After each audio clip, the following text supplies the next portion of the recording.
Assalamu alaikum, ahlan wa sahlan, bienvenue à toi sur la chaîne Réussir au Maroc, bienvenue à toi dans cette nouvelle vidéo. Alors nouvelle vidéo que je vais te proposer sous un nouveau format sur la chaîne Réussir au Maroc. C'est pas la première fois que je réalise un podcast, mais ici c'est une première pour la chaîne Réussir au Maroc. Donc je voulais aborder cette thématique, ce sujet sous ce format-là pour plusieurs raisons. C'est un petit peu une façon, à mon sens, d'attirer plus l'attention sur le fond du message plutôt que la forme. C'est vrai qu'aujourd'hui, lorsqu'on réalise une vidéo sur YouTube, qu'on voit des visages, qu'on voit des paysages, etc., ça peut un petit peu nous détourner du message qui est partagé. Et ici, par rapport à l'importance du sujet, de la thématique et la réflexion que je souhaite partager, voilà, je trouvais que c'était plus judicieux de le faire sous ce format-là. Alors ça va être un format un peu plus long aussi. Maintenant, à mon sens, le sujet a toute son importance et mérite d'être écouté jusqu'à la fin. Donc pour les personnes qui se posent un petit peu des questions par rapport à un phénomène pas nouveau, mais du moins qui s'est accentué au cours de ces derniers mois et qui s'est très fortement accentué au cours de ces derniers mois. Et voilà, pour les personnes également qui partageraient cette réflexion, ou du moins qui souhaiteraient participer à cette réflexion, parce qu'ici, moi, je ne suis pas dans une position de sociologue, ni même d'imam ou de prédicateur ou quoi que ce soit. Ici, voilà, j'interviens vraiment en tant que blogueur, que vlogueur, on va dire, qu'entrepreneur, qu'infopreneur, donc belgo-marocain, installé, donc né en Belgique et installé au Maroc depuis 2021 et qui a vu, je pense, comme beaucoup d'entre nous, un phénomène, comme je l'ai dit, social qui s'est très fortement accéléré et accentué ces derniers mois, à savoir le départ en masse de musulmans, on va dire musulmans, pour pas dire immigrés, pour pas dire MRE, on va parler des musulmans au sens plus large, qui ont quitté la France, qui ont quitté la Belgique, qui ont quitté, ça peut également être d'autres pays, l'Allemagne, l'Italie, le Canada, peu importe. Moi, je vais me concentrer principalement sur la France et la Belgique, car je sais que la grande partie de ma communauté qui me suit vient de France et de Belgique. Et puis voilà, c'est des pays voisins que je connais bien. Comme je l'ai dit, j'ai grandi en Belgique, donc j'ai vu ce phénomène naître, enfin pas naître parce qu'au final, c'était pas nouveau comme je le répète, mais du moins j'ai vu ce phénomène sortir un petit peu de, comment on va dire, j'ai vu plusieurs personnes dans mon entourage faire ce choix de quitter la Belgique à l'époque, de quitter la France. Mais là dernièrement, et en plus de ça que je suis impliqué dans un projet entrepreneurial sur le Maroc, donc Réussir au Maroc, où je fais la promotion de la vie au Maroc, du développement de projets au Maroc. Ben forcément, je suis encore plus en contact avec la matière et je constate qu'il y a effectivement un énorme engouement, beaucoup de monde qui souhaite vraiment, pour le coup, venir au Maroc. Après, il ne s'agit pas uniquement du Maroc ici, hein. Les musulmans qui quittent la France, qui quittent la Belgique, ne se rendent pas qu'au Maroc, mais effectivement, le Maroc figure parmi les destinations principales. Donc, je vais parler par rapport à ce phénomène, je vais parler donc des musulmans, de la communauté musulmane, et non pas des expatriés au sens large. Et je vais aussi faire un peu plus un focus sur la destination, le Maroc, même si je sais qu'il y a également beaucoup de musulmans qui vont se diriger vers la Turquie, vers la Malaisie, vers l'Arabie Saoudite, vers l'Algérie, vers la Tunisie, voilà. Le Sénégal, donc il y a quand même pas mal de... L'Angleterre aussi, qui n'est pas un pays musulman. Voilà, je sais qu'il y a des destinations qui sont assez, on va dire, fréquentes, habituelles. Mais pour ma part, voilà, il y aura certainement plus de clin d'œil au Maroc, étant donné que je suis au Maroc et que je connais le Maroc et que je vois ce phénomène se développer à grande vitesse au Maroc. Alors, la première réflexion, pourquoi est-ce que j'ai dit musulmans et pas que MRE? Je ne parle pas également d'expatriés, parce qu'on sait, si je prends l'exemple à nouveau du Maroc, qu'il y a beaucoup de monde, d'expatriés qui viennent dans le cadre, par exemple, professionnel, dans le cadre du travail, même des personnes qui ne sont pas marocaines d'origine, qui ne sont pas même musulmanes de confession, donc qui viennent vraiment pour des motivations purement professionnelles ou alors personnelles, pour la qualité de vie qu'offre le Maroc à travers son climat, à travers ses paysages, à travers voilà, son bon vivre.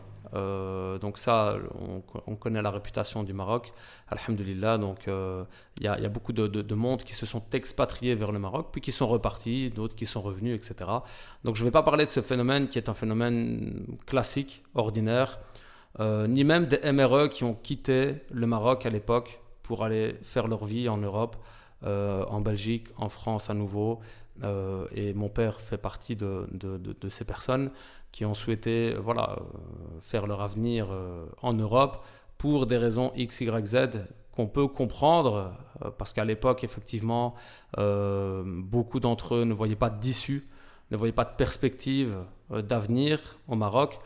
Maintenant, ce qu'on se tue un petit peu à dire aussi, c'est que le Maroc d'avant n'est plus le Maroc d'aujourd'hui. Et c'est d'ailleurs peut-être une des raisons pour lesquelles aussi de plus en plus de MRE, de Marocains résidant à l'étranger, de Marocains d'origine, et pas que de Marocains, prennent conscience qu'effectivement le Maroc est une destination vraiment intéressante et que c'est plus du tout pareil à ce que les anciennes générations ont pu connaître. Pourquoi je vais parler des musulmans? Parce qu'effectivement la communauté musulmane, on va dire, c'est un petit peu un cas à part. La communauté musulmane qui est présente en Belgique, en France, qui est de plus en plus présente. Donc on compte quand même pas mal de milliers de musulmans en Belgique et en France. C'est historique, la présence des musulmans dans ces pays, c'est historique. Il y a une histoire derrière. Alors ici, je ne suis pas là pour faire un cours d'histoire, mais les musulmans ne sont pas arrivés là pour rien. Forcément, c'est aussi un petit peu le fruit de l'immigration, donc de la vague de personnes qui ont immigré donc en France ou en Belgique de confession musulmane, et puis forcément qui ont eu des enfants et qui eux ont vécu, et là je vais déjà parler d'un phénomène peut-être qui est sous-estimé, qui ont vécu un retour important à la religion, au din comme on le dit. Et ça, je pense déjà que c'était peut-être un phénomène qui a été sous-estimé lorsque beaucoup de personnes ont immigré en Europe. La raison principale, la motivation première, c'était vraiment le matériel, c'était vraiment le fait de pouvoir garantir une certaine sécurité sociale à leurs enfants, de pouvoir garantir un avenir professionnel, matériel à leurs enfants. Et sincèrement, cet objectif, pour la plupart, il a été atteint, il a été réussi. Et c'est tout en leur honneur. Et bien entendu, on est reconnaissant des efforts que nos parents ont faits. On les remercie fortement. Et voilà, c'est clair et net qu'à ce niveau-là, il n'y a rien à dire là-dessus. La mission, elle a été accomplie. Donc au niveau matériel, clairement, la mission, elle a été accomplie. Et c'est vrai que quand on voit les efforts qu'ils ont faits, quand on voit les réalités qu'ils ont connues en Afrique, au sens plus large, clairement, on peut leur tirer notre chapeau, comme on dit, parce que on ne peut pas renier ça, ça fait partie de notre histoire. On ne va pas cracher dans la soupe, comme on dit. Et donc à ce niveau-là, je pense que ça a été accompli. Par contre, il y a eu un retour à la religion de la part de ces enfants d'immigrés qui, oui, ont été comblés peut-être matériellement, mais qui spirituellement ou au niveau de leur culture, souvent ont été un petit peu déboussolés. Pourquoi ? Parce que la religion n'était peut-être pas toujours au centre des foyers, n'était peut-être pas toujours la priorité. Et en grandissant, ça je pense que je fais partie également de ces personnes. À un moment, on se pose des questions existentielles, identitaires. Mais qui suis-je ? D'où est-ce que je viens ? Quelles sont mes racines ? Quelles sont mes origines ? Etc. Et en faisant un petit peu ce travail sur notre histoire, sur notre culture, etc., la plupart ont pris conscience du trésor qu'ils avaient en leur possession.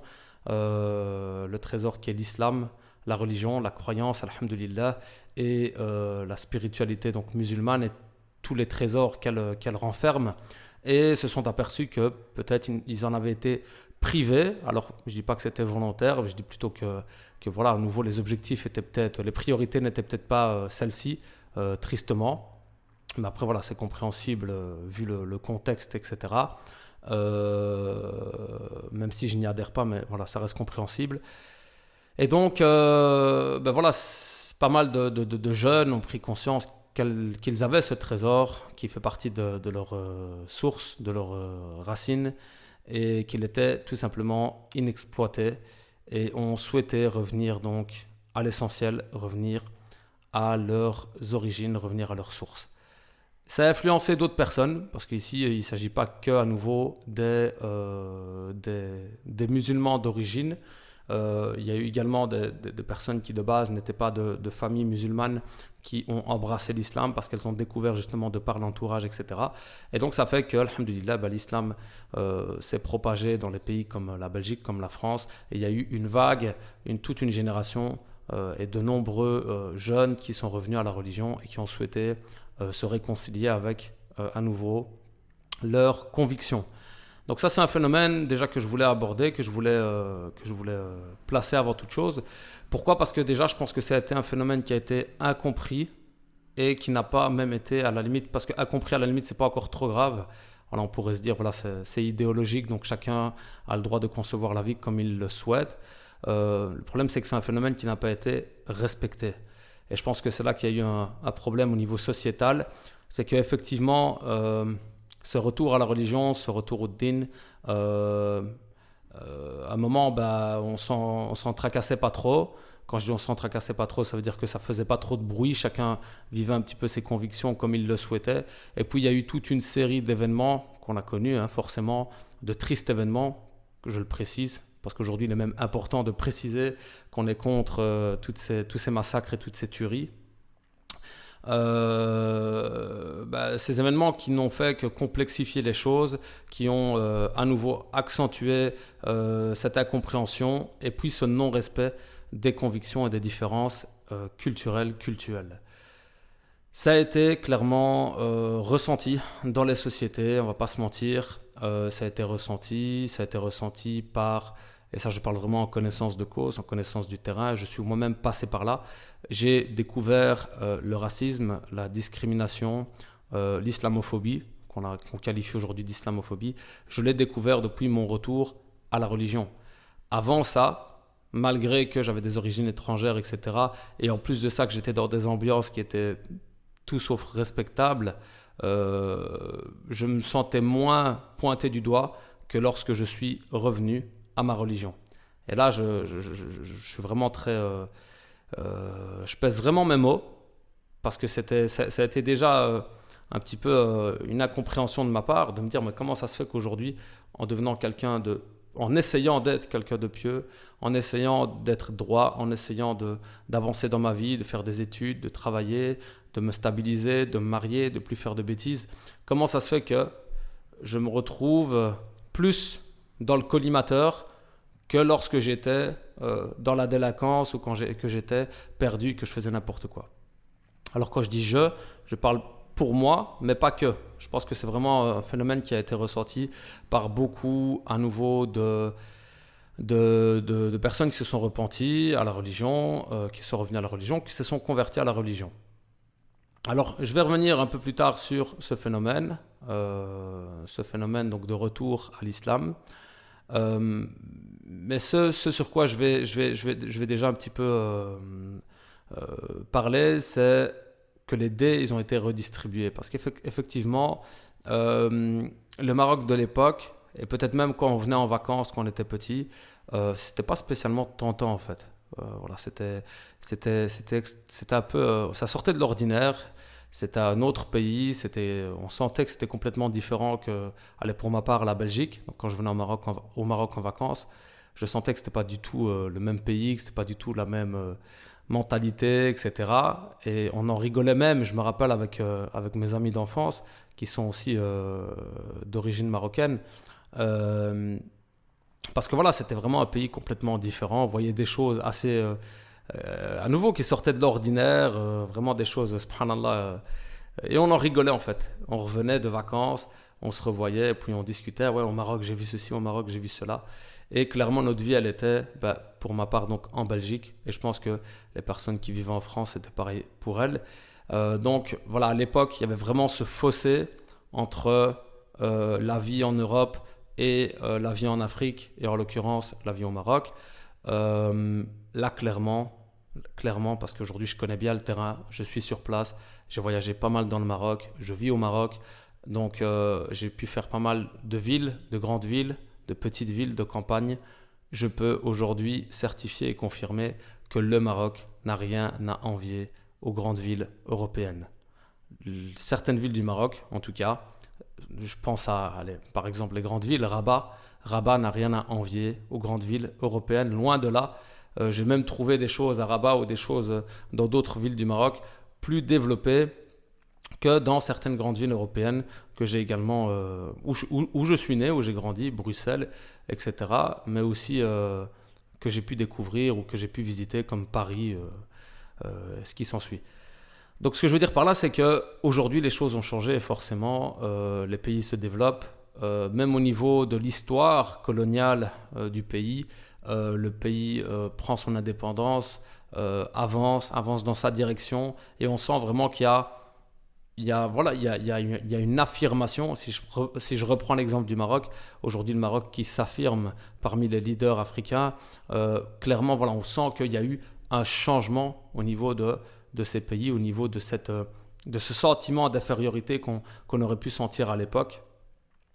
Et clairement, ça se ressent. Donc même les Marocains d'origine qui reviennent en vacances au Maroc, et ça c'est un constat que j'entends dans mon entourage, constatent qu'effectivement, le Maroc il a changé. Donc, et ça je pense que c'est un phénomène qui est un petit peu pareil dans d'autres pays, surtout qu'aujourd'hui avec Internet, avec l'ouverture sur le monde, avec toutes les facilités qu'on a au niveau de la communication, des déplacements, etc., clairement, il y a des pays qui sont sortis de la lumière. Comme je parlais justement d'expatriation en Malaisie, j'y aurais jamais pensé à l'époque. D'expatriation en Indonésie, j'y aurais jamais pensé à l'époque. Aujourd'hui, on voit que des personnes se sont expatriées dans ces pays qui étaient complètement, pour ma part en tout cas, méconnus, qui n'étaient pas du tout médiatisés ou qu'on ne voyait pas du tout sur le web. Aujourd'hui, on voit vraiment qu'il y a une accessibilité qui est complètement différente de l'époque. Donc cette ouverture sur le monde a permis de mieux comprendre le monde, de voir aussi, de pouvoir comparer, de voir aussi des changements assez importants qui ont eu lieu au cours de ces dernières années, comme j'ai cité l'exemple du Maroc.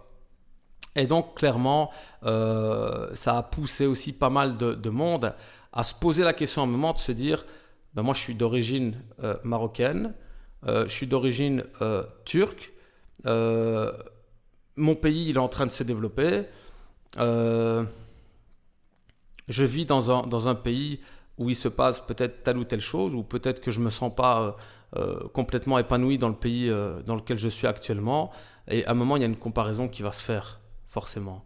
Et il y a un choix qui est le choix de faire le chemin inverse, comme je l'appelle, de se dire mon père, ma mère, ils sont venus pour telle raison, c'est tout en leur honneur, mission accomplie comme on l'a dit, sauf que moi aujourd'hui, mis à part la dimension matérielle, il y a des choses où je me sens vide, il y a des choses que j'ai envie de récupérer, il y a des choses que j'ai envie de développer, et clairement dans l'environnement dans lequel je suis, ça ne me le permet pas, et donc ça va pousser pas mal de monde à faire un chemin inverse.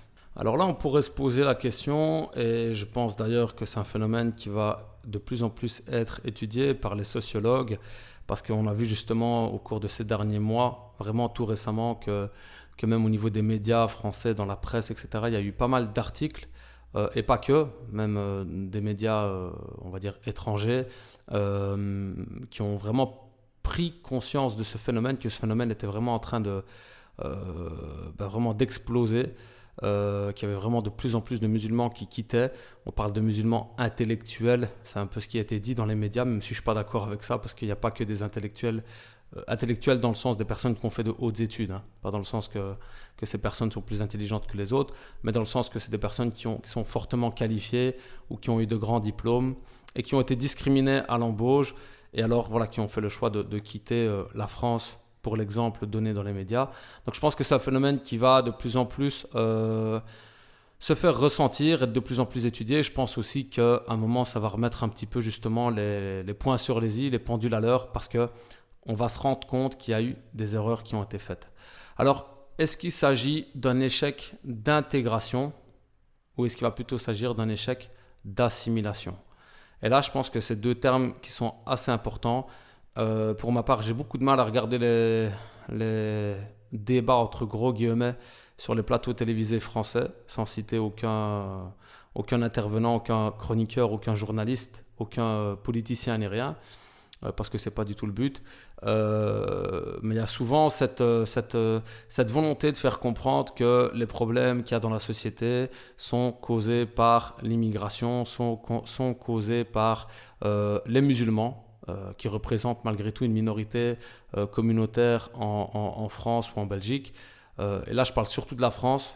Je pense qu'au niveau de la pression médiatique, elle est plus forte en France qu'en Belgique.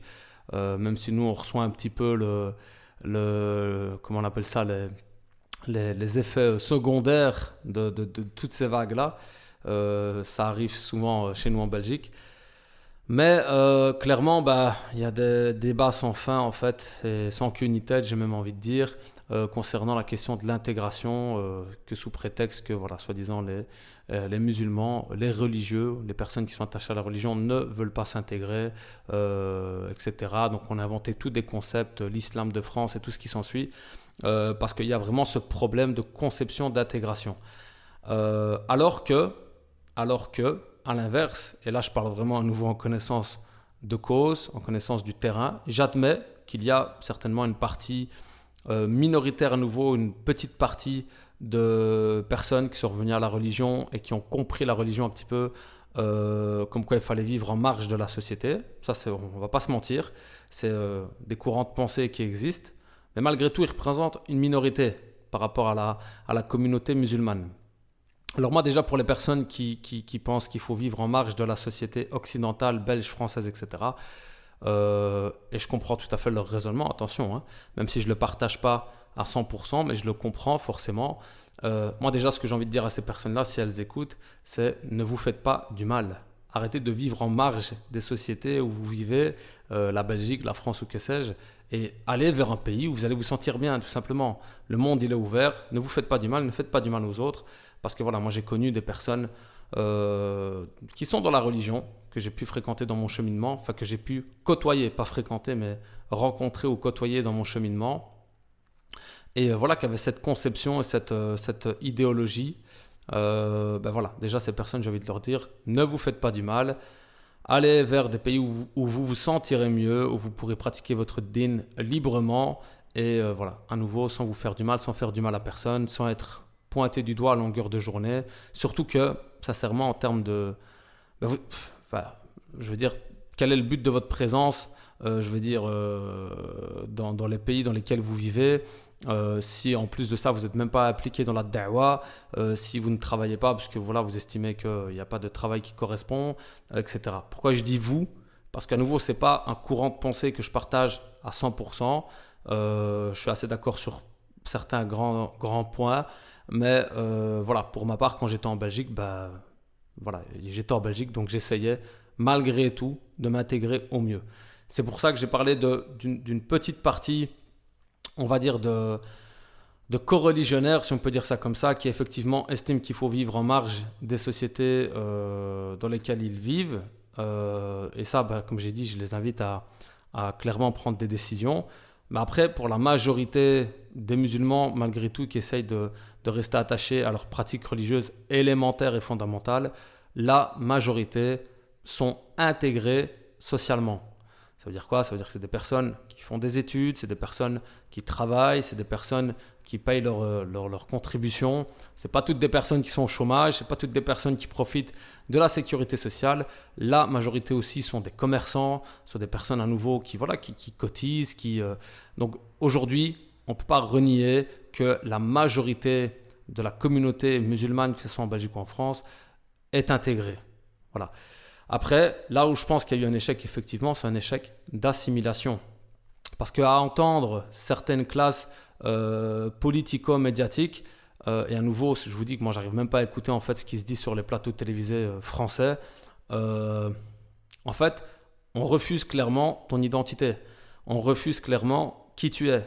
On refuse clairement tes valeurs, tes convictions, ta conception de la vie, ta philosophie de vie, ta pratique.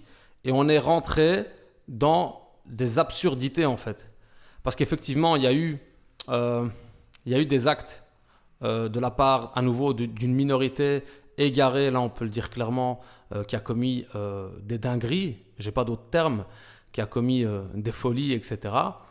Mais où on ne se reconnaît pas du tout, on se reconnaît pas du tout dans ce que ces personnes ont fait. Et en aucun cas, ces personnes peuvent être le visage de l'islam ou de la communauté musulmane. Et donc, à un moment, on est tombé dans des absurdités, dans les contrôles abusifs, dans les réglementations, dans les restrictions, dans les fiches, hein, dans la façon dont on a catalogué les personnes qui pratiquent les fondements de leur religion, donc les bases fondamentales de l'islam, de la pratique religieuse. On est rentré dans des absurdités, vraiment dans des absurdités. À un moment, on en rigolait, sauf qu'à un moment, ça ne fait plus rire en fait. Parce qu'à un moment, tu vis dans ces sociétés-là et tout simplement, tu sens qu'en fait, c'est limite risqué, quoi. C'est ta sécurité qui est en danger. Pourquoi ? Parce qu'on est en train de faire un petit peu un foutoir, on est en train de mélanger un petit peu tout, et en fait, tu peux te retrouver dans des sauces indépendamment de ta volonté. D'accord ? Et là, je connais des cas réels, des cas de figure réels qui se sont retrouvés dans des sauces alors qu'ils n'avaient strictement rien fait ou strictement rien à se reprocher. Mais voilà, de par justement toutes ces amalgames et toutes ces ambiguïtés et toute cette discrimination qui était propagée, à un moment, à nouveau, c'est ta sécurité qui est mise en danger et pas que la sécurité de ta famille, de tes enfants.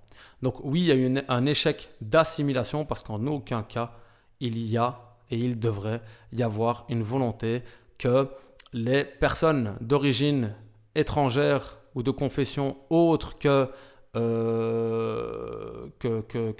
l'athéisme au final, parce que je ne sais même pas dire en fait qu'est-ce qu'on souhaiterait, qu'est-ce que la norme en France, qu'est-ce que la norme en Belgique au niveau de la croyance, au niveau de l'idéologie, c'est quoi la norme normale? Et pourquoi d'ailleurs c'est une norme normale? Pourquoi est-ce qu'elle est considérée comme normale et tout ce qui ne va pas dans ce sens-là est considéré anormal?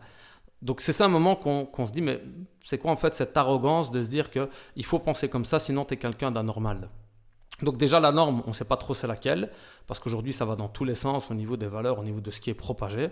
Donc on ne sait pas du tout c'est quoi en fait l'idéologie considérée normale. Et puis à un moment, pourquoi est-ce qu'il faudrait qu'on adopte cette idéologie considérée normale par qui? Par des personnes qui elles-mêmes ont une idéologie. Et voilà, pourquoi est-ce qu'aujourd'hui il devrait y avoir une classification comme ça entre les idéologies humaines où chacun est censé être libre de penser ce qu'il veut, de croire en ce qu'il veut, de faire ce qu'il veut à partir du moment où il n'est pas un danger pour la société, où il respecte la loi.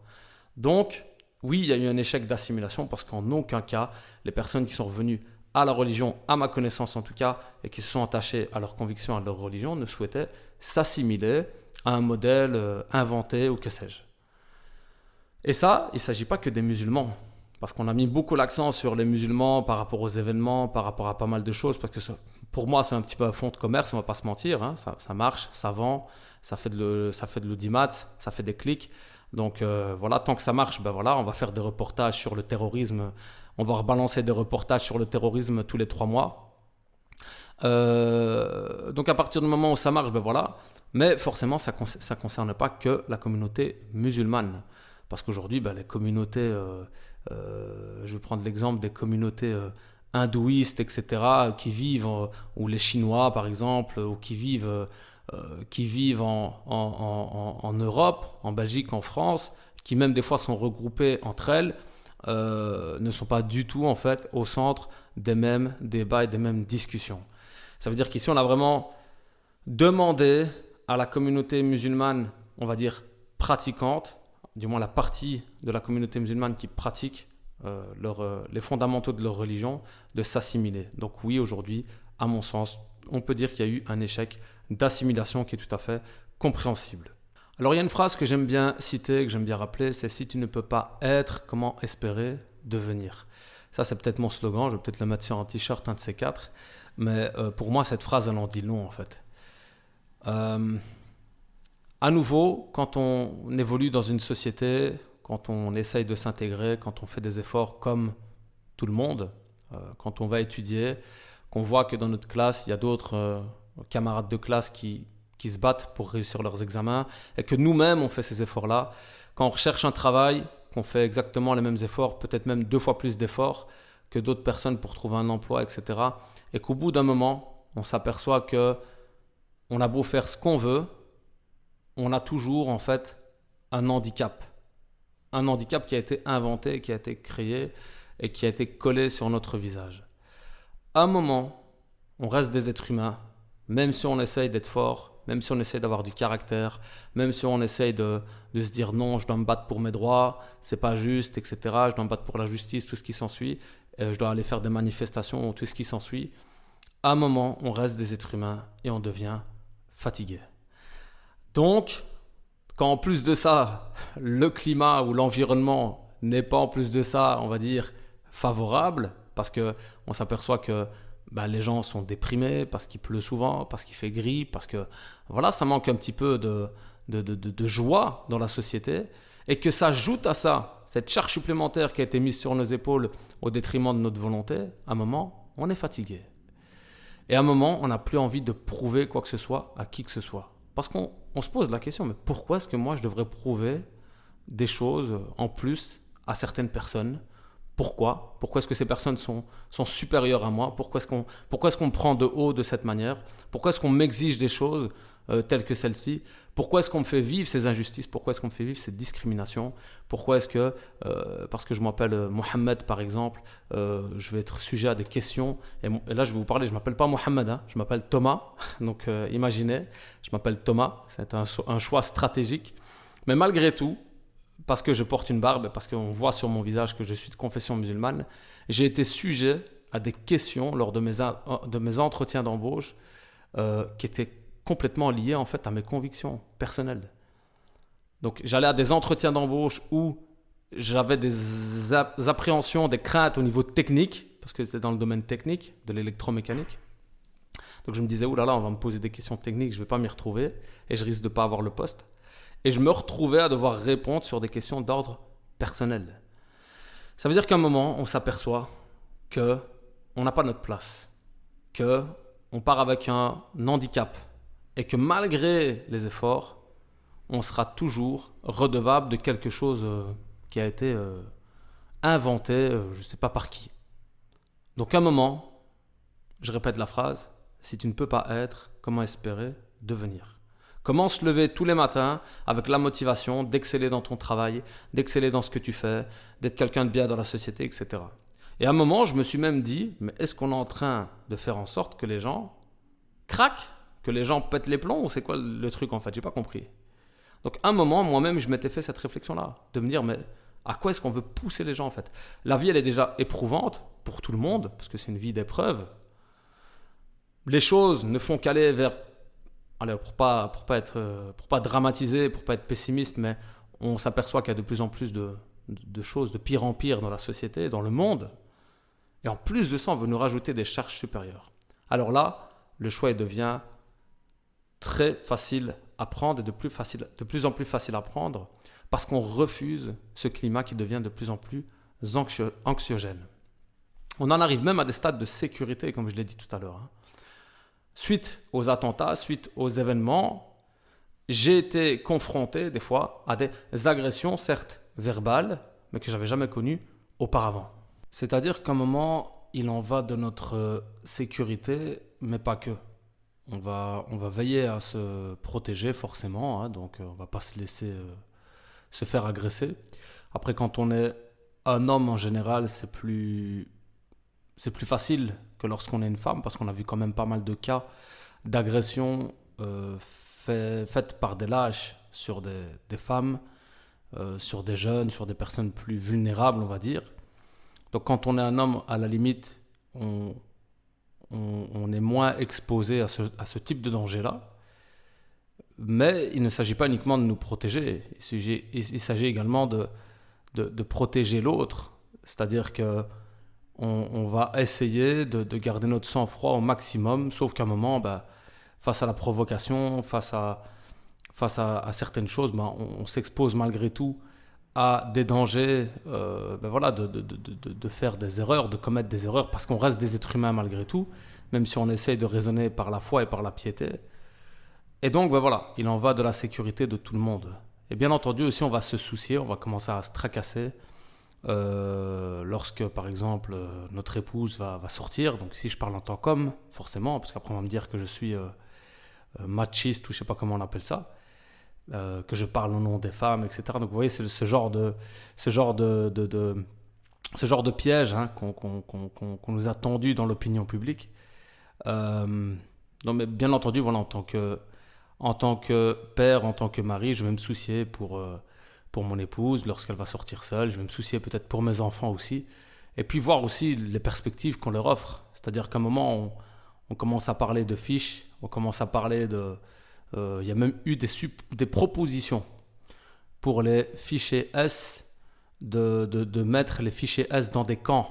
Donc on en arrive même à des stades qui fort heureusement n'ont jamais été concrétisés. Mais on en arrive à des idées de la droite et des suggestions qui nous font penser des années sombres que l'humanité a connues. Ça veut dire qu'à un moment, voilà, il y a aussi des réalités. Alors certes, il y a toute une paranoïa qui va être entretenue par la sphère politico-médiatique parce que ça arrange, hein, diviser pour mieux régner. Donc on va essayer de garder les gens dans la peur aussi, que ça soit du côté des musulmans comme du côté des non-musulmans. Mais voilà, après il y a aussi des réalités dont qu'on ne peut renier en fait, et qui font qu'à un moment tout simplement on en est fatigué. Et puis on se dit qu'est-ce qui se passe ailleurs? Donc on se dit qu'est-ce qui se passe ailleurs? On se dit est-ce qu'il est possible de voir peut-être d'autres horizons, de redémarrer quelque chose de nouveau? Et avant même de penser à cette alternative, on s'aperçoit que les initiatives n'ont jamais été très fructueuses. C'est-à-dire que face à toutes ces problématiques, parce qu'en général on dit que c'est de ces problèmes que vont sortir des solutions, il y a eu des initiatives. Il y a eu des initiatives au sein de la toile, du tissu associatif, dirigé par des musulmans, des associations, des structures qui ont essayé, voilà, d'apporter des solutions, toujours dans une démarche d'intégration, de pouvoir voilà, ne pas déranger tout en restant en phase avec nous-mêmes, avec nos valeurs. Sauf qu'à un moment, ça passe pas, hein. Et même ces structures se voient fermées, c'est-à-dire qu'à un moment, voilà, on a l'impression que même ces alternatives, même ces solutions qui sont apportées ne portent pas leurs fruits. Et puis, il faut aussi admettre qu'il y a une réalité, que la communauté musulmane aujourd'hui n'est pas très soudée. Et ça, on le sait en interne, mais c'est aussi assez connu en externe. Ça veut dire que les personnes qui ne sont pas issues de la communauté musulmane sont aussi conscients qu'il y a cette division, et il y en a qui en profitent. Ça veut dire qu'à un moment, la pensée communautaire, certes, elle reste présente, hein, parce que le prophète alayhi salatu wassalam nous dit dans le sens que la communauté est comme un seul corps. Donc il n'est pas question d'individualiser nos pensées, sauf qu'à un moment aussi on se rappelle qu'Allah subhanahu wa ta'ala nous dit dans le Coran بعد أعوذ بالله من الشيطان الرجيم يا أيها الذين آمنوا قوا أنفسكم وأهليكم نارا. C'est-à-dire qu'à un moment Allah subhanahu wa ta'ala nous dit يا أيها الذين آمنوا قوا أنفسكم, c'est-à-dire dans le sens protégez-vous vous-même, donc protégez vos personnes, wa ahlikum, et vos familles, nara, donc du feu. C'est-à-dire qu'à un moment aussi il y a cet ordre d'Allah subhanahu wa ta'ala de nous protéger ainsi que nos familles. Donc à un moment on se dit qu'il y a des initiatives, on essaye nous-mêmes d'être acteurs, on essaye nous-mêmes d'apporter des solutions, sauf qu'on s'aperçoit que voilà, sur le plan communautaire c'est pas toujours évident. Alors je dis pas qu'il faut abandonner, parce qu'il y a aussi cette réflexion qui circule au sein de la communauté musulmane. Il y a un désaccord entre les acteurs de la communauté, où certains vont te dire oui, mais si tout le monde abandonne, si tout le monde quitte, ça n'ira pas. Et puis à l'inverse, il y en a qui vont confirmer que voilà, la situation est telle qu'il est peut-être nécessaire de devoir aller voir ailleurs, tout simplement. Voir ailleurs, parce que si mon but c'est pas de prendre position non plus, ni de trancher, pour pour ma part, ben voilà, j'ai pris des décisions à titre personnel sans vouloir les imposer à qui que ce soit. Et même dans le projet aujourd'hui que je mène à travers Réussir au Maroc, le but c'est juste de proposer des solutions, surtout sous un angle entrepreneurial, voilà, pour tout simplement dire qu'aujourd'hui il est possible de prendre sa vie en main et de voir d'autres horizons. Et justement, l'idée aussi, parce que pour ma part je suis dans le domaine digital, et aujourd'hui le digital a été une solution. Je me suis d'ailleurs formé j'ai été formé par des personnes qui elles-mêmes avaient pris ce choix de se former dans ce domaine et de trouver une activité en ligne de sorte à pouvoir vivre en adéquation avec leurs valeurs. Et sincèrement, voilà, c'est vrai qu'à l'époque, c'était un nouveau phénomène. Je me dis, est-ce que c'est possible? Parce que je rencontrais déjà dans le milieu professionnel des difficultés d'assimilation à nouveau, pas d'intégration, mais d'assimilation. Et je pèse mes mots. Donc à un moment, j'avais découvert ces opportunités proposées par des semblables, des personnes qui partagent une vision assez similaire à la mienne. Et alhamdoulilah, il s'avère que depuis, j'ai pu développer cette activité. Et donc, être libre sur le plan géographique dans un monde aujourd'hui sans frontières, parce que c'est ce que le digital offre.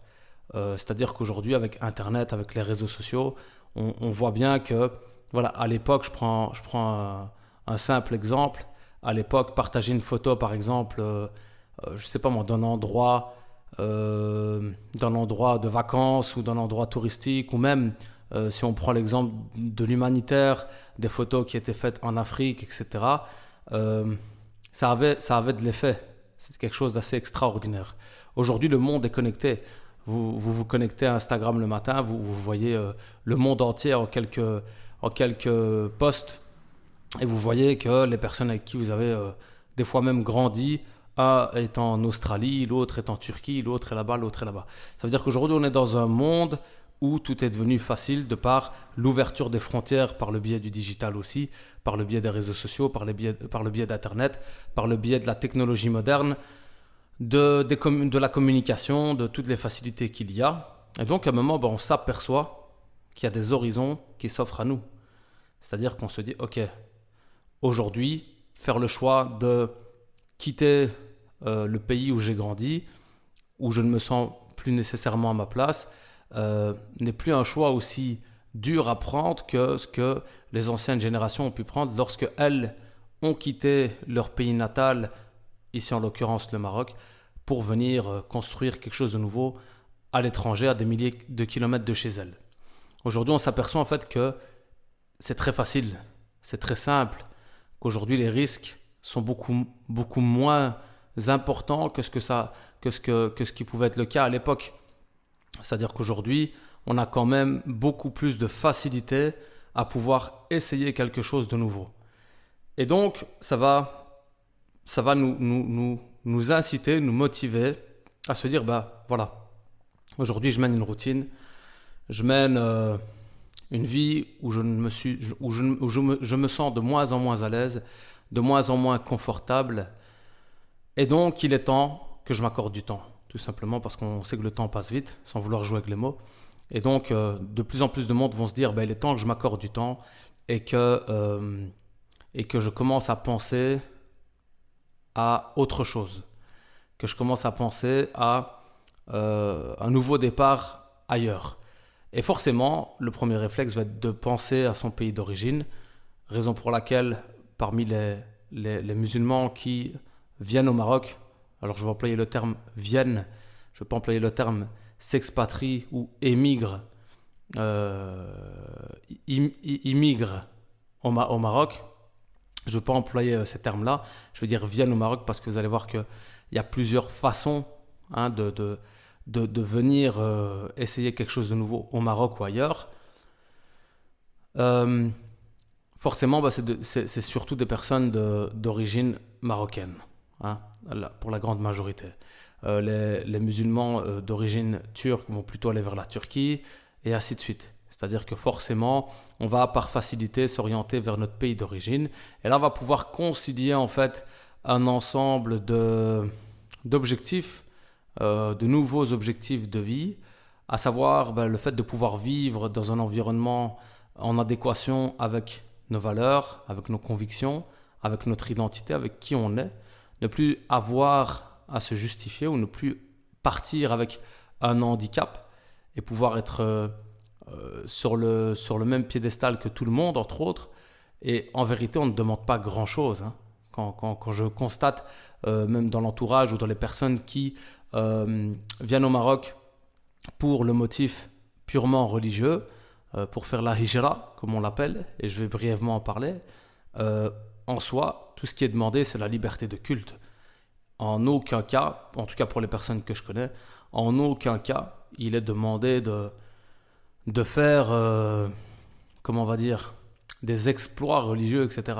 Si on peut dire ça comme ça. C'est-à-dire que pour la plupart des personnes, c'est tout simplement la tranquillité qui est recherchée. La liberté de culte, comme je l'ai dit, la tranquillité, la sérénité, et ça aujourd'hui, ça vaut de l'or. Donc ça veut dire que même au niveau de la demande et des attentes, ces attentes ne sont pas si exigeantes que ça. Donc, on va parler de hijra très rapidement, ou l'hégire en français. Et en général, je ne rentre pas dans ce sujet parce que c'est un sujet qui nécessite des connaissances religieuses, un bagage au niveau religieux également. Il s'agit d'un acte d'adoration, à l'instar de la prière, à l'instar du jeûne, le fait de suivre une tradition prophétique, la sunna du prophète alayhi salatu wassalam, lorsqu'il a quitté la Mecque, qui était vraiment en plus de ça une terre sainte, et en plus de ça sa terre natale et puis sa terre de cœur. Vraiment, il était attaché à la Mecque, mais qu'il a dû quitter pour des raisons vraiment valables, des persécutions et tout ce qui s'ensuit.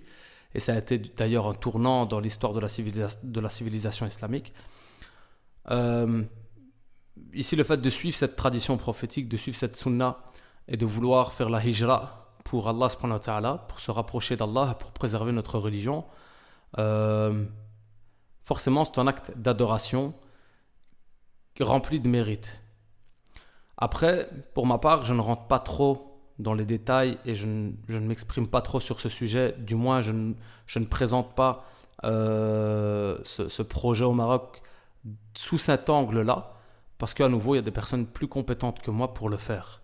Je ne voudrais pas sortir de ma place, de mes compétences. Je pense aussi qu'il est très important d'avoir une intention sincère envers Allah subhanahu wa ta'ala. Donc il n'est pas question d'en faire un phénomène, d'en faire un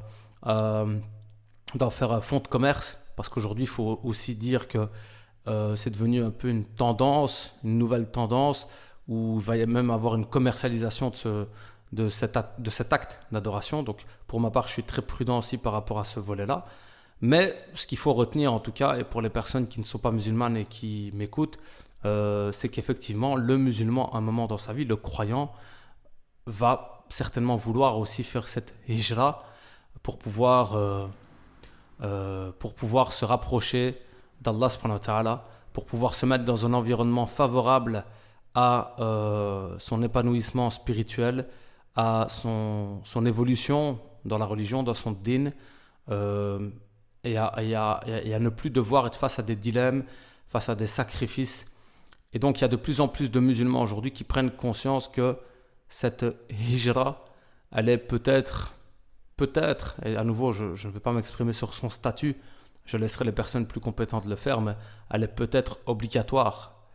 Parce qu'à un moment, quand vous êtes face à des dilemmes en permanence et que vous acceptez justement cette assimilation qu'on n'accepte pas au final, et de devoir faire des concessions trop importantes sur les fondamentaux de votre pratique religieuse, à un moment, vous devez aussi vous rappeler pourquoi vous êtes sur cette terre, pourquoi est-ce qu'on est sur cette terre.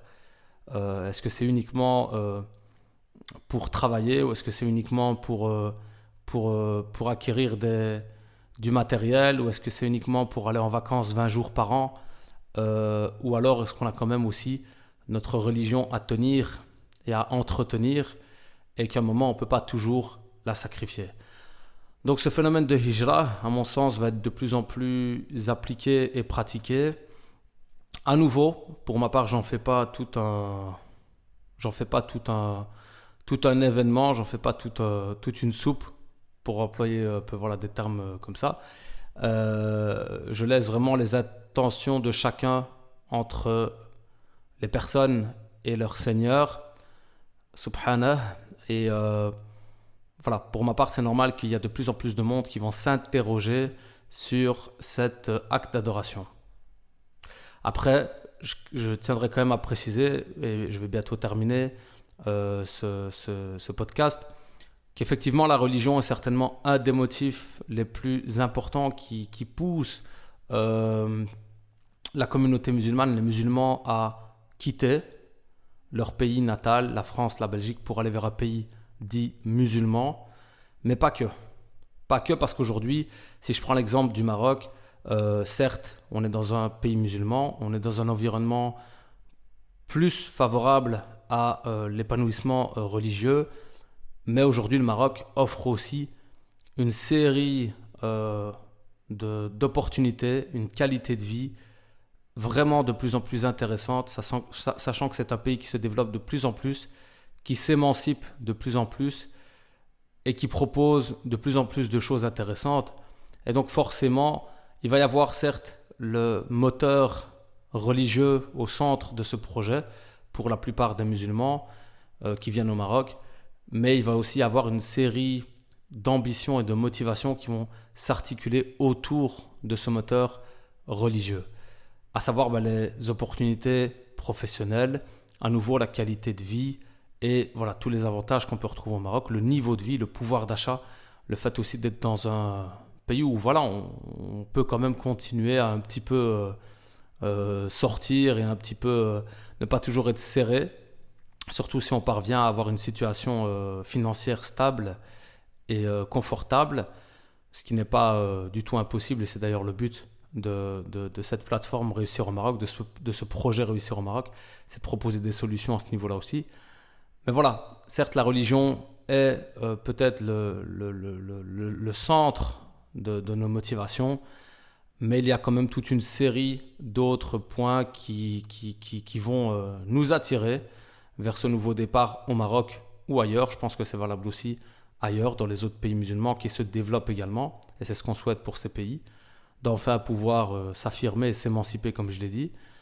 Mais voilà, rappelez qu'il y a aussi toute une série d'autres avantages qui attirent même en fait des personnes qui ne sont pas de confession musulmane ou des personnes qui sont de confession musulmane mais qui ne viennent pas avec la première volonté de venir pour la religion, pour le din.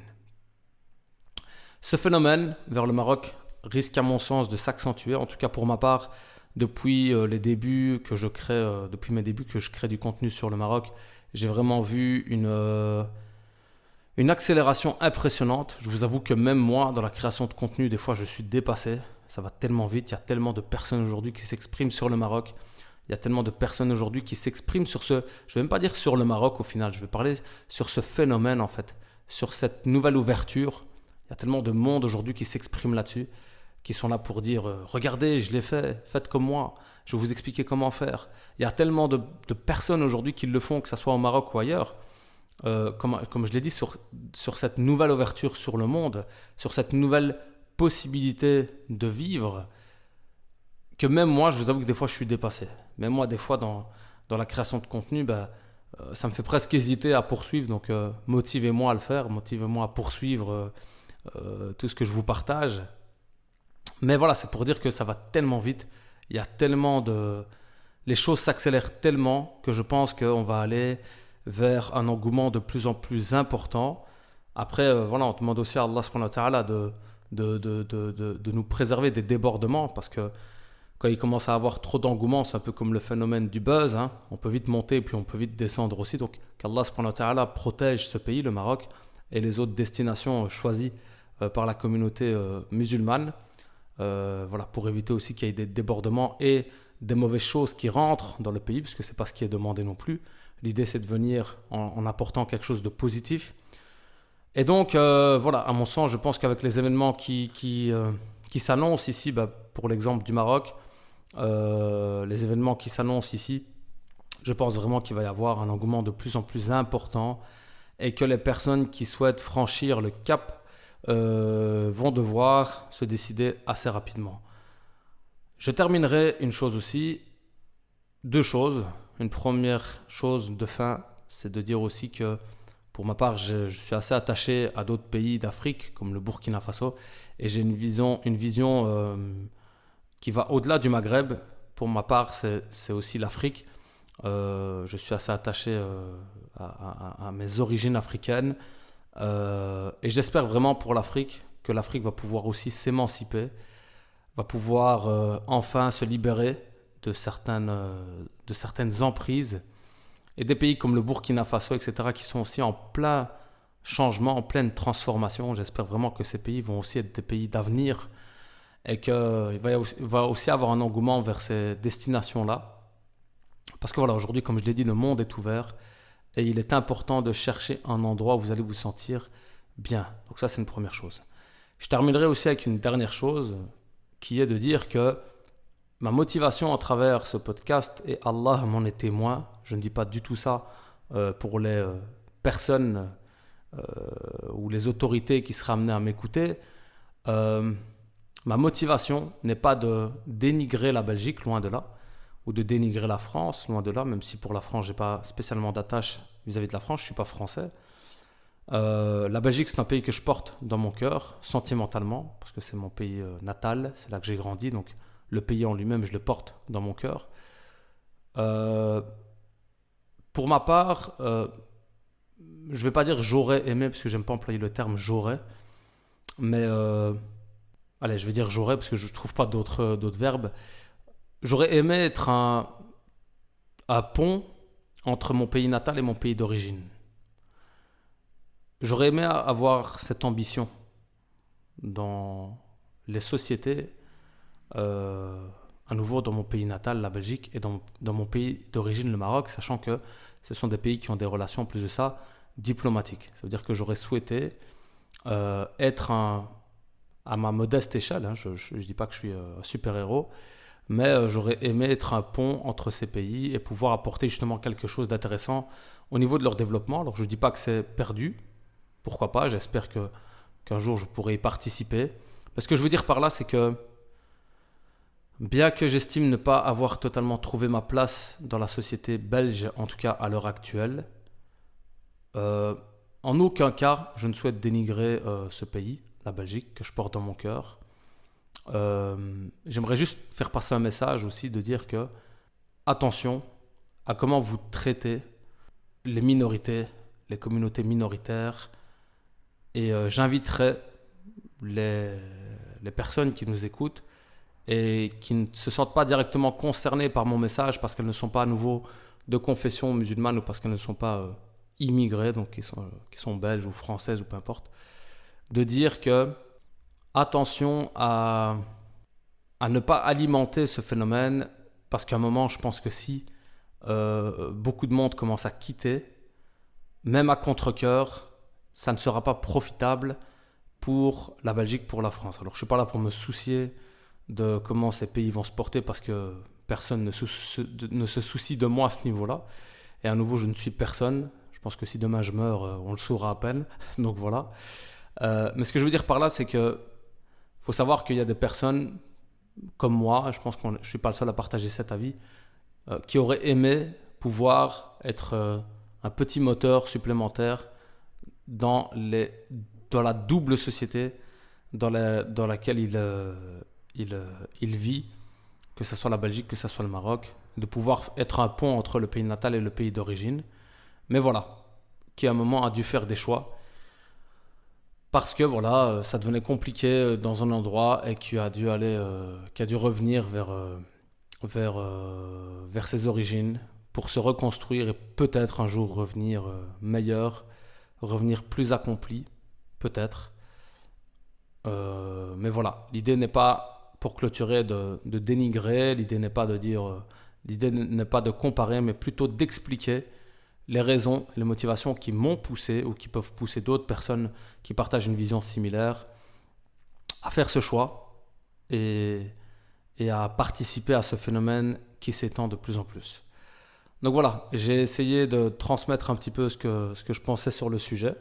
Je répète en disant que je ne suis ni un sociologue, ni un imam, ni un prédicateur. Je suis tout simplement musulman, entrepreneur, belgo-marocain, né en Belgique, installé au Maroc depuis 2021 et qui espère pouvoir apporter sa modeste contribution positive dans ce monde et que voilà, qu'aujourd'hui s'exprimer sur ce sujet, vaut mieux entendre l'avis d'une personne directement concernée que de laisser des personnes qui ne connaissent même pas un grain de notre belle religion s'exprimer sur ces phénomènes à nouveau en utilisant ça pour de la récupération politique, pour des fonds de commerce ou autres. Donc voilà, interrogez les personnes concernées, essayez aussi de comprendre ce qui se passe de façon objective, bienveillante et rationnelle. Et puis participons ensemble à un monde meilleur, si je peux dire ça comme ça.